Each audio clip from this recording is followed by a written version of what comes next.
साथियों नमस्कार। हमारे जीके स्टडी चैनल में आप सभी का बहुत बहुत स्वागत है। तो साथियों आज हम आप लोगों के लिए सीटेट का ओल्ड प्रश्न पत्र 2018 लेकर आए हैं। तो चलिए साथियों शुरू करते हैं। तो साथियों आज का फर्स्ट क्वेश्चन है, शरीर के केंद्रीय भाग से परिधियों या अग्रांगों की ओर का विकास दर्शाता है। तो साथियों इसका राइट आंसर होगा 3 नंबर, मध्य बाह्य विकास के सिद्धांतों को। अगला प्रश्न है, स्कूल बच्चों के समाजीकरण की एक ऐसी संस्था है जहां, तो साथियों इसका राइट आंसर होगा 1 नंबर, प्रमुख स्थान स्कूली बच्चों का होता है। अगला प्रश्न है, जब हम एक शिक्षक समूह से जुड़ जाते हैं और अपने समूह के अन्य लोगों की ही तरह पोशाक धारण करने लगते हैं तो आप प्रदर्शन कर रहे होते हैं। तो साथियों इसका राइट आंसर होगा 4 नंबर, समूह की अनुरूपता का।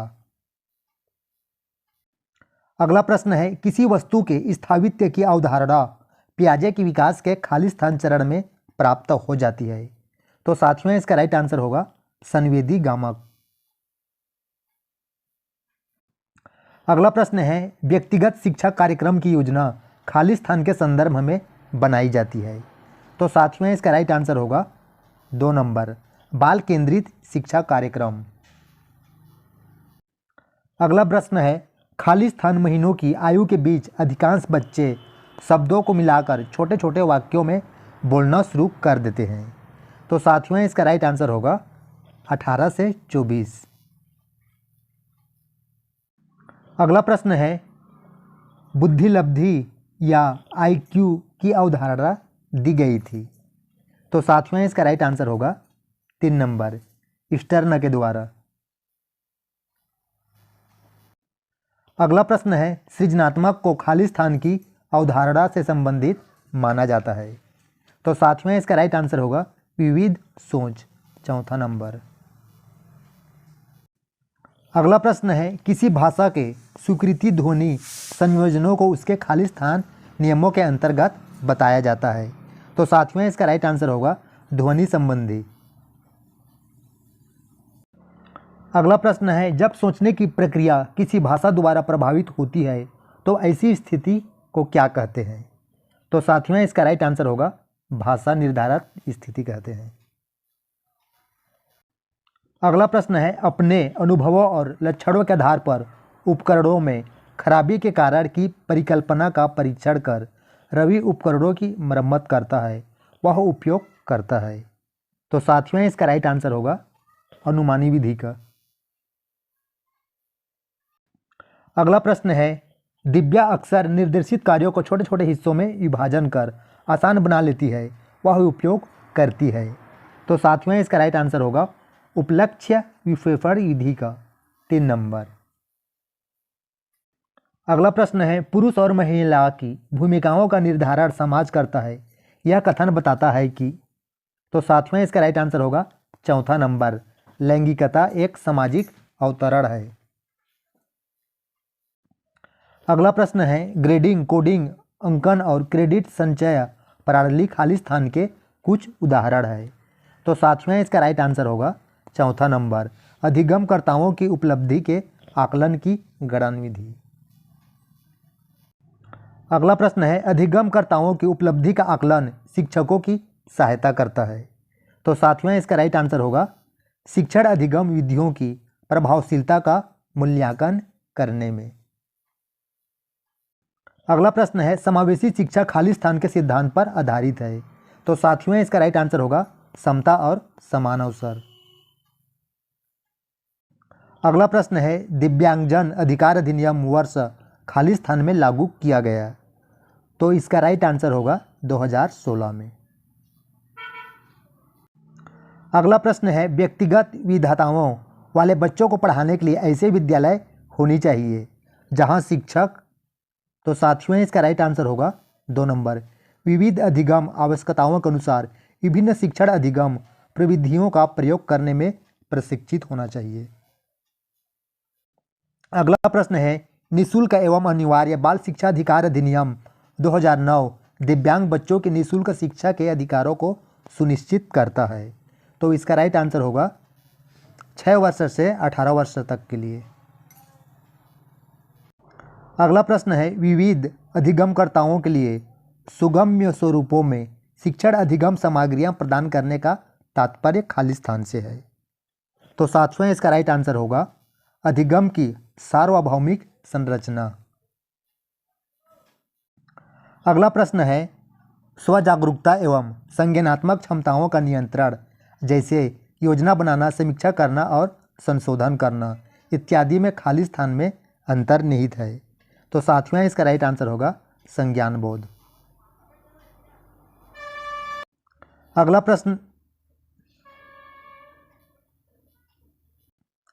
प्रश्न है जब बच्चे प्राप्ति की गई सूचनाओं की व्याख्या करने के लिए अपने अनुभवों के आधार पर सोचते हैं तो उसे खाली स्थान कहा जाता है। तो इसका राइट आंसर होगा मूर्त सोच। अगला प्रश्न है अधिगमकर्ताओं को व्यक्तिगत क्षमता के आधार पर उनकी कठिनाइयों के विभिन्न स्तरों को ध्यान में रखते हुए पढ़ाने की विधि को खाली स्थान कहा जाता है। तो इसका राइट आंसर होगा विभेदी अनुदेशन विधि। अगला प्रश्न है प्रतिपालन अधिगम का एक विशिष्ट चरण है जो अधिगम के खाली स्थान चरण का पूर्ववर्ती होता है। तो इसका राइट आंसर होगा सामान्यीकरण। तो साथियों अगला प्रश्न है जजों का यह मानना है कि संज्ञान और भाव खाली स्थान होते हैं। तो इसका राइट आंसर होगा 2 नंबर स्वतंत्र। अगला प्रश्न है पहले से सीखे हुए कार्यों में सुधार लाने के लिए शिक्षक बच्चों को प्रदर्शन देकर सिखा रहा है या शिक्षण की खाली स्थान विधि का प्रयोग कर रहा है। तो इसका राइट आंसर होगा प्रतिरूपण विधि का प्रयोग कर रहा है। अगला प्रश्न है मैन और जैनिस के अनुसार निर्णय लेने वाले बच्चे समस्या का विश्लेषण करते हैं, विकल्पों की सूची बनाते हैं और इसके फायदे और नुकसान के प्रत्येक पहलू पर विचार करते हैं, उसका व्यवहार प्रस्तुत करता है। तो इसका राइट आंसर होगा 2 नंबर सतर्क। अगला प्रश्न है एक समस्या सुधारक बच्चा खाली स्थान विचार के आधार पर कथनों की सच्चाई एवं संभावना का मूल्यांकन करता है। तो इसका राइट आंसर होगा 4 नंबर तार्किक। तो साथियों अगला प्रश्न है जिस दिए गए कार्य को करते समय बच्चे स्वयं आनंद लेते हुए अनुभव प्राप्त करते हैं उसे खाली स्थान कहा जाता है। तो इसका राइट आंसर होगा 2 नंबर उपभोक्ता प्रकार का कार्य। अगला प्रश्न है बहुसंवेदी शिक्षण अधिगम की प्रविधि में अधिगम संवर्धन हेतु दृश्य श्रव्य स्पर्श और खाली स्थान संवेदनाओं का एक साथ प्रयोग किया जाता है। तो इसका राइट आंसर होगा 1 नंबर गतिबोधक। तो साथियों अगला है भाग 3 सामाजिक अध्ययन और सामाजिक विज्ञान। तो इसका फर्स्ट क्वेश्चन है वात दिग्दर्शी का प्रयोग क्या मापने के लिए किया जाता है। तो इसका राइट आंसर होगा वायु दिशा। अगला प्रश्न है वायुमंडल की निम्नलिखित में से कौन सी परत रेडियो तरंगों के संचरण में मदद करती है। तो साथियों इसका राइट आंसर होगा बाह्य वायुमंडल। अगला प्रश्न है पृथ्वी की विभिन्न परतों को क्रम में आंतरिक से बाहरीतम परत तक पहचानिए। तो साथियों इसका राइट आंसर होगा 4 नंबर आंतरिक कोड बाहरी कोड मेंटल प्रॉपर्टी। अगला प्रश्न है दिए गए आरेख में सूर्य पृथ्वी और चंद्रमा की स्थिति को ध्यान से देखिए और बताइए कि यह क्या दर्शाता है। तो साथियों इसका राइट आंसर होगा 4 नंबर लघु ज्वार भाटा। अगला प्रश्न है जब नदी मैदान में प्रवेश करती है तो वह मुड़ जाती है और बड़े मोड़ बनाकर बहती है जो कहलाता है। तो साथियों इसका राइट आंसर होगा विसर्प। अगला प्रश्न है अधिकांश दुर्गम क्षेत्रों में और आपदाओं के समय लोगों को बचाने और भोजन जल कपड़े और दवाओं को वितरित करने के लिए यातायात का कौन सा साधन बेहद उपयोगी होता है। तो साथियों इसका राइट आंसर होगा वायु मार्ग। अगला प्रश्न है भूगोल की वह शाखा जो विशिष्ट मानव जनसंख्या की संरचना के विषय में संबंधित खालिस्तान कहलाती है। तो साथियों इसका राइट आंसर होगा तीसरा नंबर जनसांख्यिकी। अगला प्रश्न है अभिकथन ए सूर्य गुजरात में अरुणाचल प्रदेश में लगभग 2 घंटे बाद अस्त होता है और कारण आर अरुणाचल प्रदेश गुजरात की तुलना में उच्च अक्षांश पर स्थित है। तो साथियों इसका राइट आंसर होगा 2 नंबर। ए और आर दोनों सत्य है लेकिन आर ए को स्पष्ट नहीं करता है। अगला प्रश्न है निम्नलिखित में से कौन सा ऊर्जा का गैर परंपरागत स्रोत है। तो साथियों इसका राइट आंसर होगा सौर ऊर्जा। अगला प्रश्न है विशेष रूप से निर्मित टैंकों और तालाबों में मछली का प्रजनन कहलाता है। तो साथियों इसका राइट आंसर होगा चौथा नंबर पिसीकल्चर। अगला प्रश्न है स्थल का एक संकरा भाग जो 2 बड़े स्थलीय भागों को एक दूसरे से जोड़ता है उसे क्या कहते हैं। तो इसका राइट आंसर होगा स्थल संधि। अगला प्रश्न है निम्नलिखित में से कौन सा महाद्वीप आकार में सबसे छोटा है। तो साथियों इसका राइट आंसर होगा ऑस्ट्रेलिया महाद्वीप। अगला प्रश्न है उच्च प्राथमिक स्तर पर सामाजिक विज्ञान में शामिल है। तो इसका राइट आंसर होगा तीसरा नंबर इतिहास भूगोल राजनीति विज्ञान अर्थशास्त्र। अगला प्रश्न है आगमनात्मक अधिगम निम्नलिखित में से किस विधि का विरोधाभासी है। तो इसका राइट आंसर होगा 1 नंबर व्याख्यानात्मक शिक्षण। अगला प्रश्न है दिए गए कथनों ए और बी को पढ़िए और सही उत्तर का चयन कीजिए।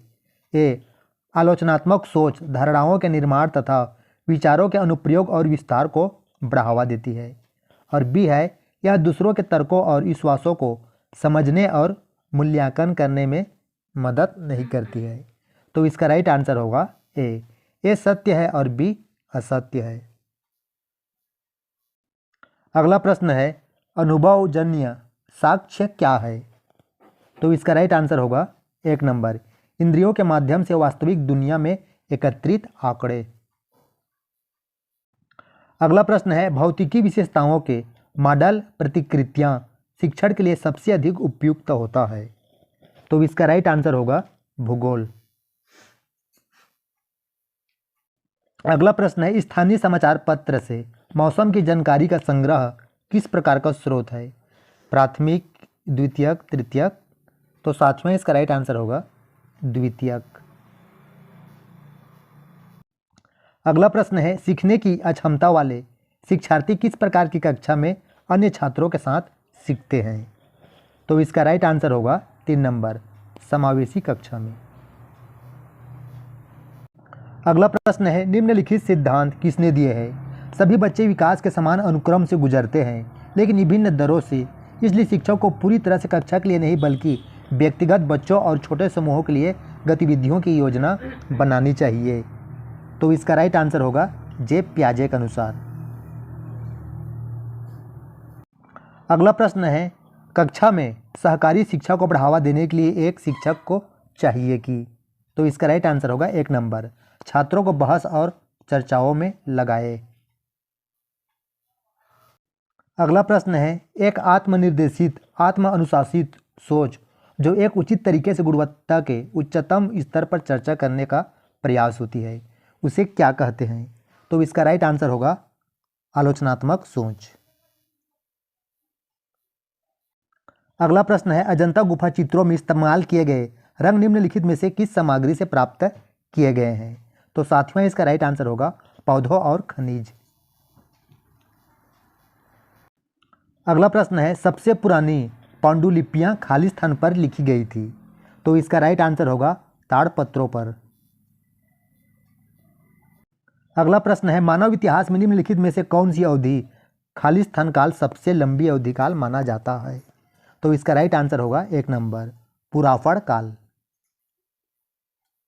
अगला प्रश्न है दिए गए कथनों ए और बी को पढ़िए तथा सही उत्तर का चयन कीजिए। ए मेहरगढ़ पाकिस्तान के बोलन दर्रे के पास एक उपजाऊ मैदान में स्थित है और बी है यहाँ खेती और पशुपालन के साक्ष्य पाए जाते हैं। तो इसका राइट आंसर होगा चौथा नंबर। ए और बी दोनों सत्य है। अगला प्रश्न है भारत के निम्नलिखित राज्यों में से एक राज्य में हड़प्पा के नगर सबसे बड़ी संख्या में मिले हैं। तो साथियों इसका राइट आंसर होगा गुजरात के। अगला प्रश्न है ऋग्वेद मूल रूप से निम्नलिखित में से किस भाषा में रची गई थी। तो साथियों इसका राइट आंसर होगा संस्कृत में। अगला प्रश्न है 6ठी शताब्दी ईसा पूर्व में मगध महाजनपद के पहले शासक थे। तो इसका राइट आंसर होगा बिंबिसार। तो साथियों अगला प्रश्न है निम्नलिखित में से कौन सा बौद्ध धर्म के त्रिरत्नों में से नहीं है। तो इसका राइट आंसर होगा अहिंसा। अगला प्रश्न है निम्नलिखित में से कौन राज्यसभा सदस्यों का चुनाव कराता है। तो इसका राइट आंसर होगा विधानसभा के सदस्य विधायक। अगला प्रश्न है भारत द्वारा निम्नलिखित में से किस शासन प्रणाली को अपनाया गया था।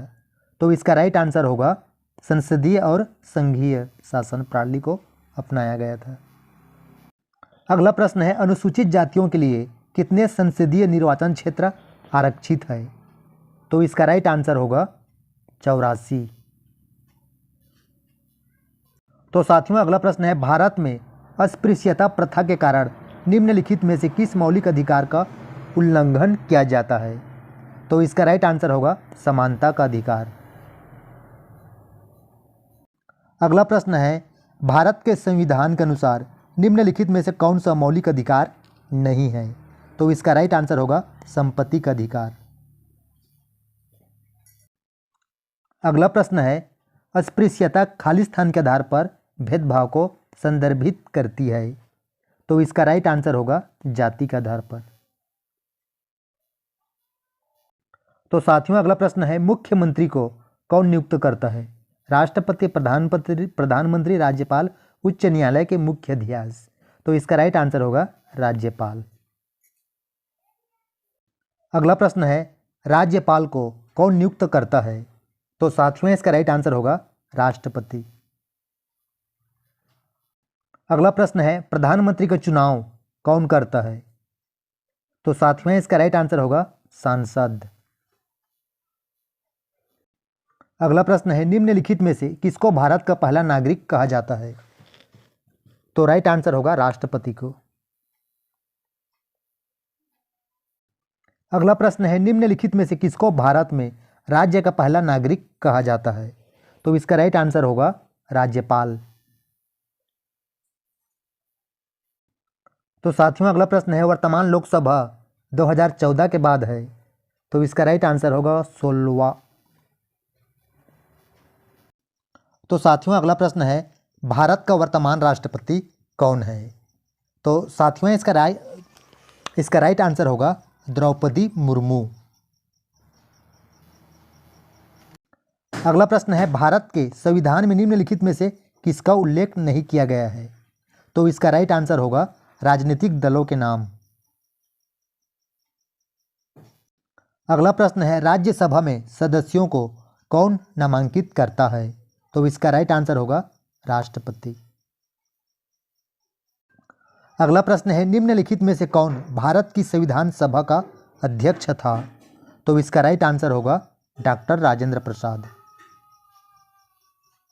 अगला प्रश्न है निम्नलिखित में से कौन भारत का एकमात्र भारतीय गवर्नर जनरल था। तो साथियों इसका राइट आंसर होगा चौथा नंबर सी राजगोपालाचारी। अगला प्रश्न है भारत का संविधान कब अपनाया गया था। तो साथियों इसका राइट आंसर होगा 26 नवंबर 1949 को। तो साथियों अगला प्रश्न है निम्नलिखित में से किसने भारत की रियासतों को एकीकृत करने में निर्णायक भूमिका निभाई थी। तो साथियों इसका राइट आंसर होगा सरदार वल्लभ भाई पटेल। अगला प्रश्न है निम्नलिखित में से कौन भारत के संविधान की समवर्ती सूची के मामले में कार्य करता है। तो इसका राइट आंसर होगा 1 नंबर केंद्र सरकार और राज्य की सरकारें। अगला प्रश्न है, निम्नलिखित में से कौन भारत की संविधान सभा में मसौदा समिति के अध्यक्ष थे? तो साथियों इसका राइट आंसर होगा डॉक्टर B.R. अम्बेडकर। अगला प्रश्न है, 18वीं सदी में किसके नेतृत्व में बंगाल धीरे धीरे मुगल नियंत्रण से अलग हो गया? तो इसका राइट आंसर होगा 1 नंबर मुर्शिद कुली खान। अगला प्रश्न है, निम्नलिखित में से किस गवर्नर जनरल ने फैसला किया कि बहादुर शाह जफर आखिरी मुगल सम्राट होंगे और उनकी मृत्यु के बाद किसी भी वंशज को शासक के रूप में पहचाना नहीं जाएगा? तो इसका राइट आंसर होगा लॉर्ड कैनिंग। अगला प्रश्न है, किस गवर्नर जनरल ने घोषित किया कि अवध पर गलत तरीके से शासन किया जा रहा था और उचित प्रशासन सुनिश्चित करने के लिए ब्रिटिश शासन की आवश्यकता थी? तो साथियों इसका राइट आंसर होगा लॉर्ड डलहौजी। अगला प्रश्न है, कानपुर के किस शासक ने खुद को पेशवा कहा? तो इसका राइट आंसर होगा नाना साहेब ने। तो साथियों अगला प्रश्न है, कारखाने के विषय में पढ़ाने के लिए सबसे उपयोगी विधि होगी? तो इसका राइट आंसर होगा 3 नंबर किसी औद्योगिक कारखानों की यात्रा आयोजित करना। अगला प्रश्न है, एडुसैट के क्या अभिप्राय है? तो इसका राइट आंसर होगा 4 नंबर एक मानव निर्मित भारतीय उपग्रह। अगला प्रश्न है, पंचवाड़ी और बीजक में निम्नलिखित में से किस महान हस्ती के क्षण और विचारों को संरक्षित किया गया है? तो साथियों इसका राइट आंसर होगा कबीर। अगला प्रश्न है, एलोरा की गुफा का भित्ति चित्र जिसमें इफ्डू को नरसिंह अर्थात पुरुष सिंह के रूप में दिखाया गया है किस काल की कृति है? तो साथियों इसका राइट आंसर होगा राष्ट्रकूट काल का। अगला प्रश्न है, निम्नलिखित में से कौन सा संगठन उपनिषद में आस्था रखता है? तो साथियों इसका राइट आंसर होगा ब्रह्मा समाज। तो साथियों अगला है भाग 4 भाषा 1 फर्स्ट लैंग्वेज।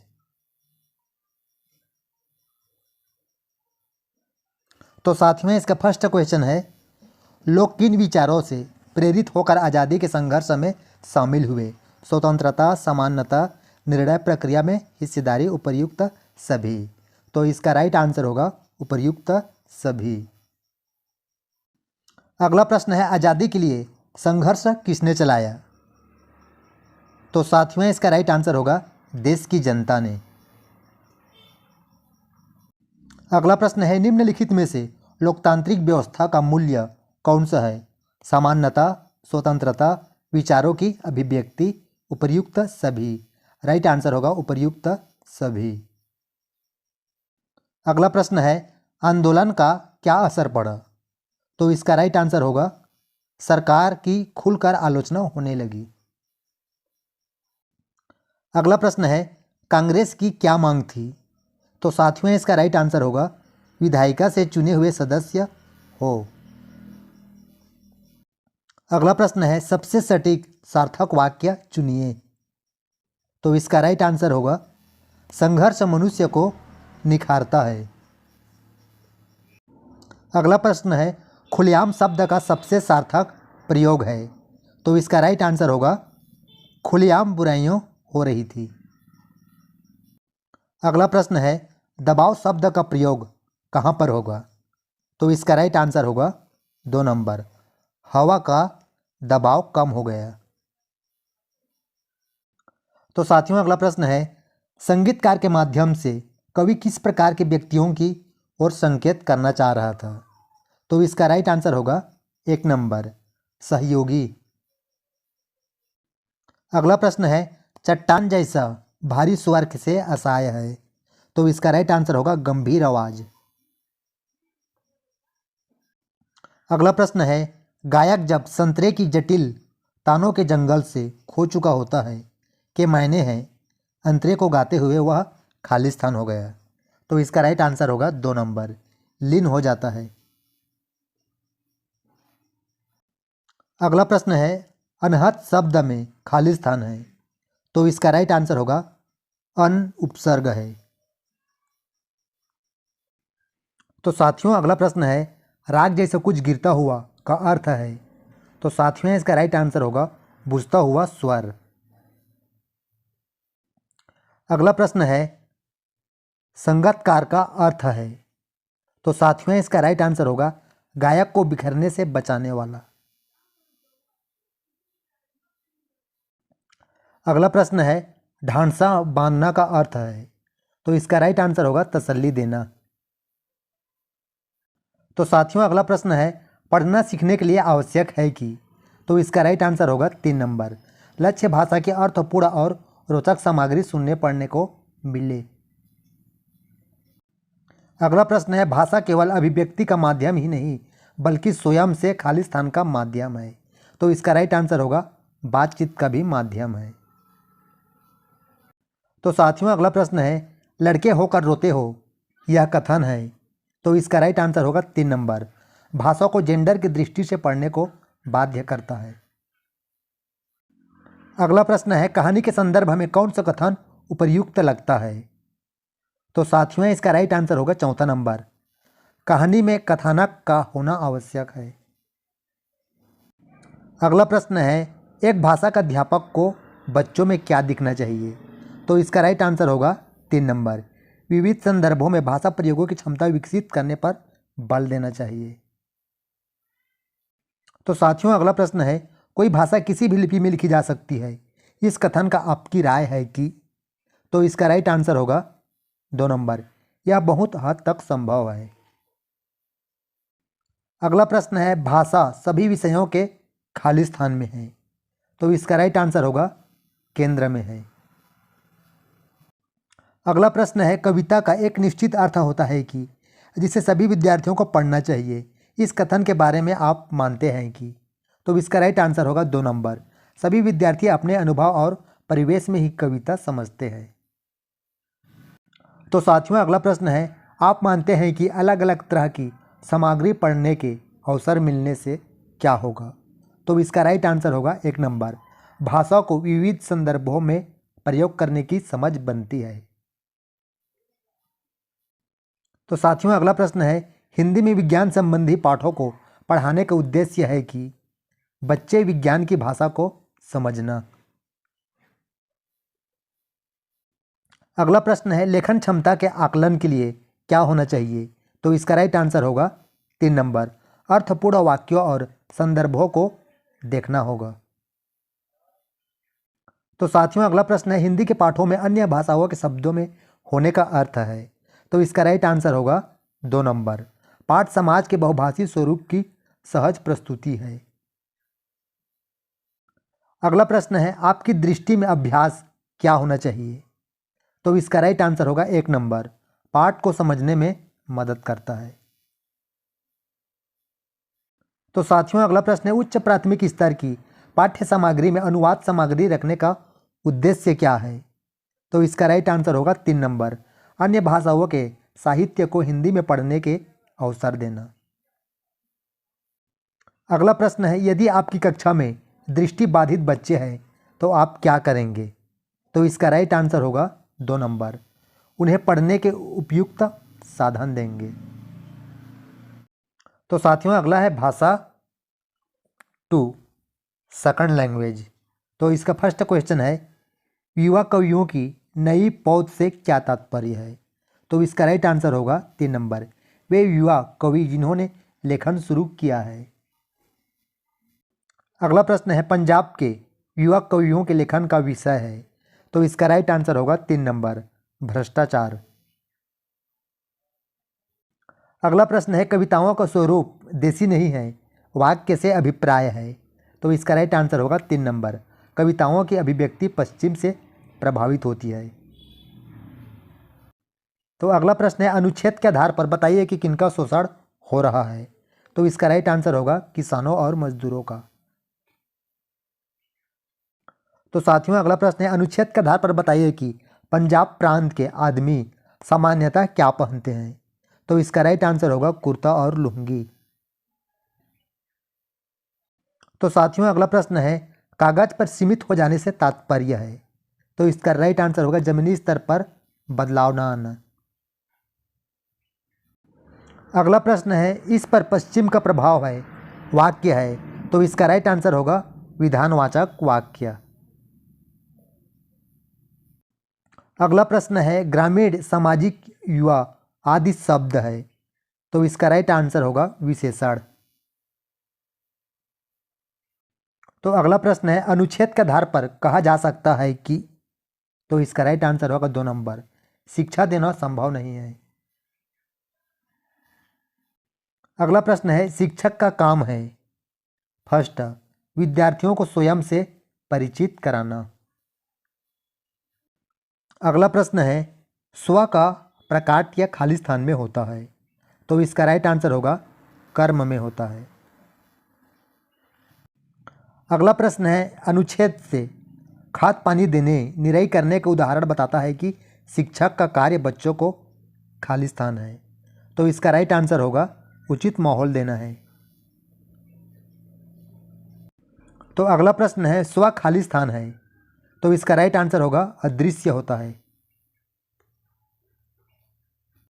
तो साथियों अगला प्रश्न है वे बड़ी सुंदर मूर्तियां बनाते थे, वाक्य में प्रविशेषण है, तो इसका राइट आंसर होगा 2 नंबर, बड़ी। अगला प्रश्न है अंकुरित शब्द में प्रत्यय है, तो इसका राइट आंसर होगा ईत प्रत्यय। तो साथियों अगला प्रश्न है उच्च प्राथमिक स्तर पर भाषा सीखने का एक उद्देश्य है, तो इसका राइट आंसर होगा 4 नंबर, भाषा के नियमबद्ध प्रकृति की पहचान और उसका विश्लेषण करना। अगला प्रश्न है हिंदी भाषा सीखने के संदर्भ में कक्षा 8 में पढ़ने वाले बच्चों से यह अपेक्षित है कि वह क्या होना चाहिए, तो इसका राइट आंसर होगा 3 नंबर, विभिन्न संदर्भों में हिंदी भाषा का प्रभावी प्रयोग कर सके। अगला प्रश्न है हिंदी भाषा सीखने सिखाने के लिए अनिवार्य है, तो इसका राइट आंसर होगा 2 नंबर, समृद्ध भाषा परिवेश की उपलब्धता। तो साथियों अगला प्रश्न है उच्च प्राथमिक स्तर पर हिंदी भाषा के आकलन में सबसे महत्वपूर्ण है, तो इसका राइट आंसर होगा 2 नंबर, हिंदी भाषा की बारीकियों की समझ का प्रयोग करना। अगला प्रश्न है भाषा अर्जन के संबंध में कौन सा कथन सही है, यह सहज होता है। तो साथियों अगला प्रश्न है उच्च प्राथमिक स्तर पर विभिन्न विषयों पर आधारित पाठों को पाठ्य पुस्तक में शामिल करने का उद्देश्य है, तो इसका राइट आंसर होगा 2 नंबर, बच्चों को विभिन्न प्रवृत्तियों से परिचित कराना। अगला प्रश्न है आकलन का प्रयोग खाली स्थान के लिए होना चाहिए, तो साथियों इसका राइट आंसर होगा सीखने में मदद के लिए होना चाहिए। अगला प्रश्न है दृश्य श्रव्य सामग्री का प्रयोग तब उपयोगी होता है जब बच्चे खाली स्थान होता है, तो इसका राइट आंसर होगा 2 नंबर, उस पर अपनी बौद्धिक प्रतिक्रिया दे सके। तो साथियों अगला प्रश्न है उच्च प्राथमिक स्तर पर विभिन्न उद्देश्यों के लिए किए जाने वाले लेखन कार्य में सबसे महत्वपूर्ण है, तो इसका राइट आंसर होगा डायरी लेखन। तो साथियों अगला प्रश्न है उच्च प्राथमिक स्तर पर हिंदी भाषा के आकलन का सबसे कमजोर बिंदु है, तो इसका राइट आंसर होगा 4 नंबर, संस्कृत निष्ठ शब्दावली का प्रयोग। अगला प्रश्न है भाषा और लिपि के बीच क्या है, तो इसका राइट आंसर होगा 2 नंबर, कोई निश्चित संबंध नहीं होता। अगला प्रश्न है उच्च प्राथमिक स्तर पर हिंदी भाषा का आकलन करते समय आप सर्वाधिक बल किस पर देंगे, तो इसका राइट आंसर होगा 3 नंबर, पोर्टफोलियो पर। तो साथियों अगला प्रश्न है बहुभाषिक कक्षा में बच्चों की भाषाएं क्या होनी चाहिए, तो इसका राइट आंसर होगा 2 नंबर, संसाधन के रूप में इस्तेमाल की जा सकती है। तो साथियों अगला प्रश्न है उच्च प्राथमिक स्तर पर व्याकरण पढ़ाने की आसान पद्धति क्या है, तो इसका राइट आंसर होगा 2 नंबर, उदाहरण के नियम की ओर ले जाता है। तो साथियों अगला प्रश्न है अंतर्निहित भाषा का क्षमता का संबंध खाली स्थान के साथ है, तो साथियों इसका राइट आंसर होगा चौमस्की के साथ है।